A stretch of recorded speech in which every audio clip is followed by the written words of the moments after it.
ఏం డ్రైవర్, ఏమైంది నీ కార్కి? ఏం లేదు సార్, పెట్రోల్ సరిగా అందుకోవటం లేదండి. సరిపోయింది. ఈ ట్యాక్సీలు ఎప్పుడు ఇంతే. అసలు వాళ్ళకి అందుకుంటుందా అందుకోదా? చూస్తున్నాను కదా సార్. అయినా తమరు అర్జెంటుగా వెళ్ళాలండి. అర్జెంట్ కాకపోతే ట్యాక్సీ ఎక్కడం ఎందుకయ్యా? భలే వాడివే. సార్, దీని వాళ్ళకొని చూస్తే కొంచెం ఆలస్యం ఎలా ఉంది. పోనీ తమరు మరో బండిలో వెళ్ళిపోండి. ఈ దరిదాపుల్లో ఎక్కడ రెండేళ్ల బండి కూడా లేదే, ఎలా వెళ్ళటం?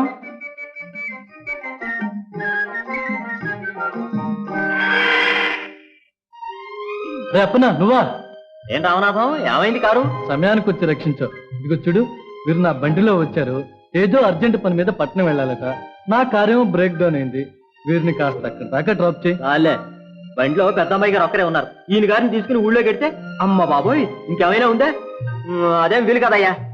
ఏ అప్పన్నా, ఏమిటా మాటలు? ఈయన మనతో తీసుకెళ్తే ఊళ్ళో వేలేస్తారా? పెద్దమ్మ గారు ఒక్కరే ఉన్నారట, మాతి లేకపోతే సరే. పాపం ఆయనకి ఎంత అర్జెంట్ పని ఉందో ఏమిటో. మీరు రండి సార్, మనం వెళదాం. చాలా థ్యాంక్స్ అండి. అప్పనా కూర్చో. వస్తానయ్యా. మీరు కూర్చోండి సార్. అయ్యో, అర్జెంట్ గా వెళ్ళాలంటారు, కారెక్కరు. పోనీ అప్పనా. పందిట్లో పెళ్ళి వచ్చున్నది, కానీ వింద వచ్చున్నది. నటన్న మీ ఆడేదేనో, నటన్న మీ ఆడేదేనో.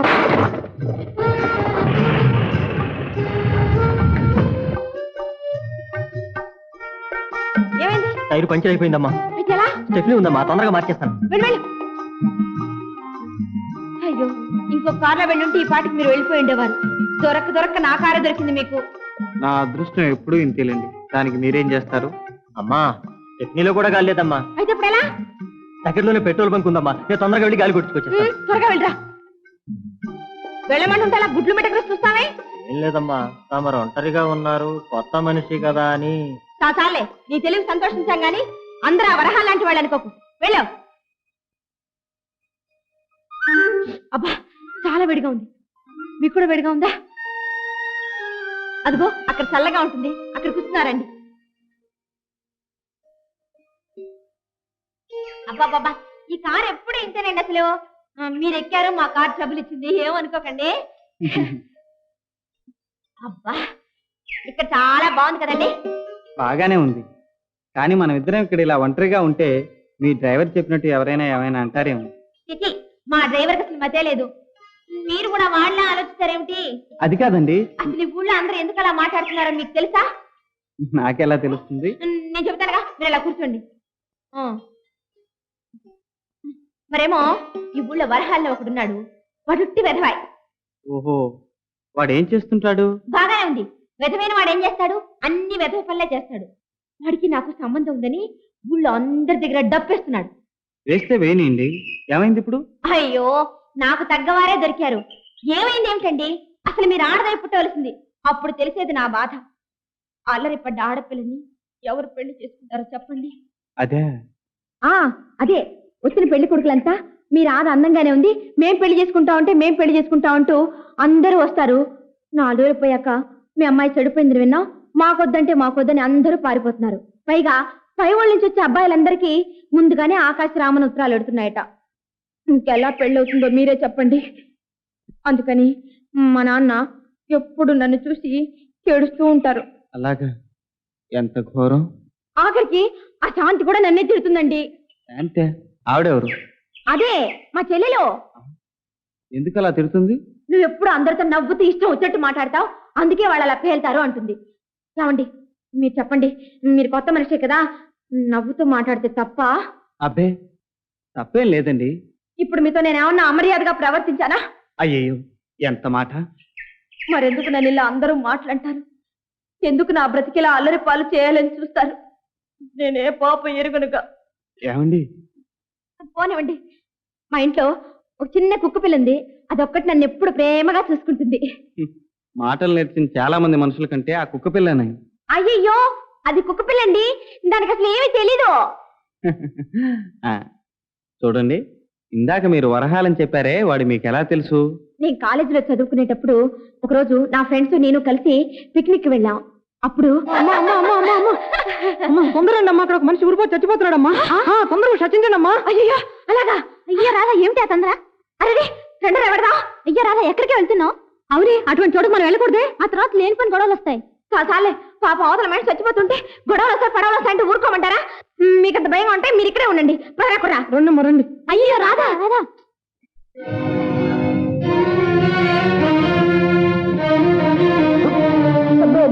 అడుగు అద్రేనమ్మా చచ్చిపోతున్నాడు.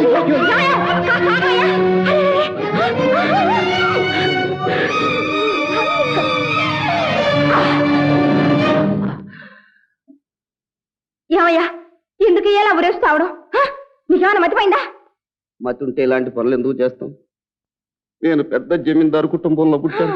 మొన్న ఎలక్షన్స్ లో మా నాన్న ఎమ్మెల్యేగా నిలబడ్డాడు. అందులో ఓట్లన్నీ తనకే వేయమని 5 లక్షలు 5 lakhs పకోటీలాగా ఖర్చు పెట్టేసి దిక్కుమాలినోళ్ళు ఆ డబ్బంతా తీసుకుని ఓట్లన్నీ తీసుకెళ్ళి ఇంకోటికి వేసేశారు. ఇంకేముంది, ఆస్తి పోయింది, ఎన్నికలు పోయాయి. ఆ దెబ్బతో మా నాన్నకు హార్ట్ అటాక్ వచ్చి పాపం. తీరా చచ్చిపోయిన తర్వాత ఆ శవాన్ని ఎలా వదిలేయగలను? చేతిలో డబ్బు లేదు, ఏం చేయి? 500 అప్పు తీసుకొచ్చి మడిగట్టుకొని మరి ఆ శవాన్ని ఎత్తేశాను. ఇళమొహం మండ. ఈ అప్పులాళ్ళు నన్ను పట్టుకున్నారు. కూర్చోనీరు లేవనీరు. పోనీ హాయిగా చచ్చిపోదాం అనుకుంటే మా నాన్నలాగా నాకు హార్ట్ అటాక్ రావటం లేదు. అందుకని ఇక్కడ ప్రశాంతంగా ఉరేసుకు చచ్చిపోదామని చెప్పి వచ్చాను. అనవసరంగా మీరంతా వచ్చారు. అయ్యయ్యో 500 కోసం ప్రాణాలు వదులుతావా? ఏం చేయను, ఇక నాకు దిక్కెవరు? ఆ 500 ఇస్తే ఇస్తే ఇస్తే బతుకుతా. అయితే నేను చేస్తాను. ఎప్పుడు? ఇప్పుడే ఇంటికి వెళ్ళి తీసుకొస్తాను. ఆ. ఇక్కడే ఉండే. ఆ. ఇదిగో మర్చిపోయి చచ్చిపోకే. సావు మాట ఎత్తకు, నాకు ఏడుపు వస్తుంది. నువ్వు తొందరగా త్వరగా వచ్చేస్తాను. ఇదిగో డబ్బు. వద్దు, డబ్బు పాపిస్తుంది. ఈ చేత్తో ముట్టుకోను. అప్పుల వాళ్ళు అక్కడే ఉన్నారు, వాళ్ళకే ఇచ్చేయండి. ఇదిగో రే తీసుకో. పాపం ఆ పెద్ద మనిషిని మళ్ళీ బాధ పెట్టుకో. సరేనమ్మా. అరే భలే పిట్ట. ఎక్కడ? అప్పు తీరిపోయిందిగా, ఇంకా ఎందుకు? వెళ్ళు. బిడ్డ ఎక్కడ కనబడదే? ఇట్ట కనపట్టంలే. అయ్యో పాపం, కాఫీ తాగడానికి వెళ్ళిందేమో. ఇక నేను వెళ్ళిపోతా. అప్పు తీరిపోయిందిగా, ఇక సంతోషంగా చచ్చిపోతా. నువ్వు అడిగిన డబ్బు ఇచ్చానుగా, మళ్ళీ ఎందుకు చావడం? అప్పు తీరిస్తే సరిపోతుందా? రేపటి నుంచి నేను బ్రతకడం ఎలాగూ? హాయిగా పని బాట చేసుకో. ఏమిటి పనా? అసలు నేను పుట్టిందే జమీందారు వంశం. పని చేయడం మాకు అలవాట్లేదు. కాలి మీద కాలేసుకుని పోతులాగా తింటమే మాకు అలవాటు. అదే మా వంశ పారంపర్యంగా వస్తుంది. ఇప్పుడు నేనేం చెయ్యాలి? రేపటి నుంచి ఎలా బ్రతకమంటావు? లాభం లేదు, చచ్చిపోతారు. అబ్బా ఉండవయ్యా, కాసేపు తావుకు. నా మాట విను, నువ్వు చాలా మంచివాడివి. అందరూ అలాగే అంటారు. నా మాట విను మరి. నువ్వు గట్టిగా ప్రయత్నించు, ఎక్కడో ఏదో ఒక పని దొరుకుతుంది. అంతవరకు నీ భోజనాన్ని డబ్బు నేను ఇస్తాను, సరేనా? తర్వాత వాడు రోజు టైం ప్రకారం కాలేజీ గేట్ దగ్గర నుంచునేవాడు.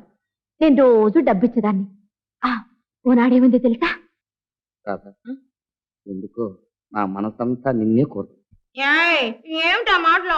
నిజం, ఒట్టు, మరోలా అనుకోకు. ఈ భూమి, ఆకాశం, ఈ తాటి చెట్టు, ఆ కిళ్ళి కొట్టు అన్నిటి మీద ప్రమాణం చేసి చెబుతుంది. నిన్ను అగ్నిసాక్షిగా పెళ్లి చేసుకుంటా. చాలే, ఇలాంటి మాటలంటే నాకు ఇష్టం ఉండదు. నా కోపం వచ్చినంటే నీకు డబ్బు ఇవ్వనంతే. రాధా రాధా, ఏమిటి? నువ్వు నన్ను చూడవా?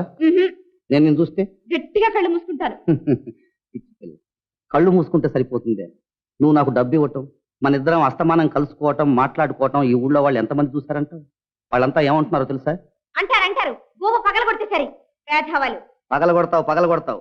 ఈ సంఘాన్ని ఎదిరించి బ్రతకడం అంత తేలిక కాదు రాధా. మర్యాదగా నాకు లొంగిపో. లేదంటావా మంట గాలి తోడైనట్టు నేను కూడా వాళ్ళతో చేరి నిన్ను అల్లరి చేసేస్తాను, జాగ్రత్త. మంచివాడు సాయం చేస్తే ఇంత ద్రోహం చేస్తావా? వెళ్ళి చేరు. చేరకపోతే ఆ మంటలో పడి నువ్వు కూడా తగలబడేది నేను కాదు, నీకు వచ్చే పెళ్లి సంబంధాలు. నిన్నెవడు పెళ్లి చేసుకుంటాడు అది కూడా నేను చూస్తానా? వాడికి ఎందుకు నా మీద కక్ష?